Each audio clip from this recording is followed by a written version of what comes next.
5 ದಿನಗಳ ಭಾರತ ಪ್ರವಾಸದಲ್ಲಿರುವ ಸಿಂಗಾಪುರದ ಅಧ್ಯಕ್ಷ ಟಿ ಷಣ್ಮುಗರತ್ನಂ ಅವರಿಗೆ ಇಂದು ಬೆಳಗ್ಗೆ ರಾಷ್ಟ್ರಪತಿ ಭವನದಲ್ಲಿ ಸಾಂಪ್ರದಾಯಿಕ ಸ್ವಾಗತ ನೀಡಲಾಯಿತು. ಈ ಸಂದರ್ಭದಲ್ಲಿ ರಾಷ್ಟ್ರಪತಿ ದ್ರೌಪದಿ ಮುರ್ಮು ಹಾಗೂ ಪ್ರಧಾನಿ ನರೇಂದ್ರ ಮೋದಿ ಸೇರಿದಂತೆ ಹಲವು ಗಣ್ಯರು ಉಪಸ್ಥಿತರಿದ್ದರು.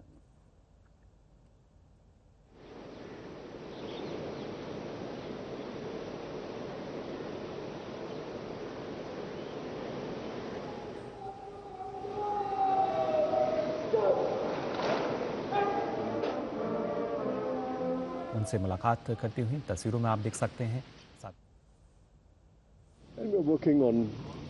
ಬಳಿಕ ಮಾತನಾಡಿದ ಸಿಂಗಾಪುರದ ಅಧ್ಯಕ್ಷರು, ಭಾರತ ಮತ್ತು ಸಿಂಗಾಪುರದ ನಡುವೆ ಐತಿಹಾಸಿಕ ಸಂಬಂಧವಿದ್ದು ಸಣ್ಣ ರಾಷ್ಟ್ರ ಸಿಂಗಾಪುರದೊಂದಿಗೆ ಜಗತ್ತಿನ ಅತಿ ದೊಡ್ಡ ರಾಷ್ಟ್ರ ಭಾರತ ಅತ್ಯುತ್ತಮ ಸಂಬಂಧವನ್ನು ಹೊಂದಿದೆ. ಸಿಂಗಾಪುರ ಭಾರತದ ಅತಿ ದೊಡ್ಡ ಹೂಡಿಕೆದಾರ ರಾಷ್ಟ್ರವಾಗಿದೆ. ಭಾರತದೊಂದಿಗೆ ರಕ್ಷಣಾ ಸಂಬಂಧಗಳಲ್ಲದೆ ಕೌಶಲ್ಯಾಭಿವೃದ್ಧಿಯಲ್ಲೂ ಸಕ್ರಿಯ ಸಂಬಂಧಗಳನ್ನು ಹೊಂದಿದೆ ಎಂದರು. ಕಳೆದ ಸೆಪ್ಟೆಂಬರ್ನಲ್ಲಿ ಪ್ರಧಾನಿ ನರೇಂದ್ರ ಮೋದಿ ಅವರು ಸಿಂಗಾಪುರಕ್ಕೆ ಭೇಟಿ ನೀಡಿದ್ದಾಗ ಉಭಯ ದೇಶಗಳ ನಡುವಿನ ದ್ವಿಪಕ್ಷೀಯ ಸಂಬಂಧಗಳನ್ನು ಕಾರ್ಯತಾಂತ್ರಿಕ ಪಾಲುದಾರಿಕೆ ಒಪ್ಪಂದಕ್ಕೆ ಉನ್ನತೀಕರಿಸಲು ತೀರ್ಮಾನಿಸಲಾಗಿದ್ದು, ಅದರಂತೆ ಉಭಯ ದೇಶಗಳು ಅತ್ಯಾಧುನಿಕ ಉತ್ಪಾದನೆ, ಸೆಮಿಕಂಡಕ್ಟರ್ ಸೇರಿದಂತೆ ಹೊಸ ವಲಯಗಳಲ್ಲಿ ಸಂಬಂಧ ವೃದ್ಧಿಯ ಬಗ್ಗೆ ಸಕ್ರಿಯವಾಗಿ ಕಾರ್ಯನಿರ್ವಹಿಸುತ್ತಿವೆ ಎಂದು ಹೇಳಿದರು.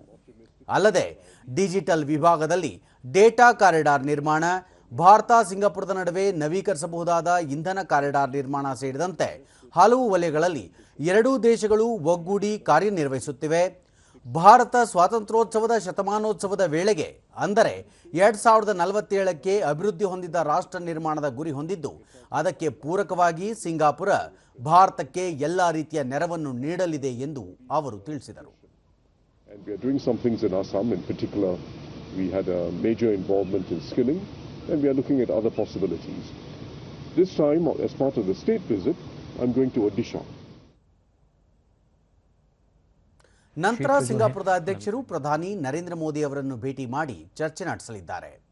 5 ದಿನಗಳ ಭಾರತ ಪ್ರವಾಸದಲ್ಲಿರುವ ಅಧ್ಯಕ್ಷ ಷಣ್ಮುಗರತ್ನಂ ಅವರೊಂದಿಗೆ ಉನ್ನತ ಮಟ್ಟದ ನಿಯೋಗವು ಭಾರತ ಪ್ರವಾಸ ಕೈಗೊಂಡಿದ್ದು, ನಾಳೆ ಒಡಿಶಾಗೆ ಭೇಟಿ ನೀಡಲಿದೆ.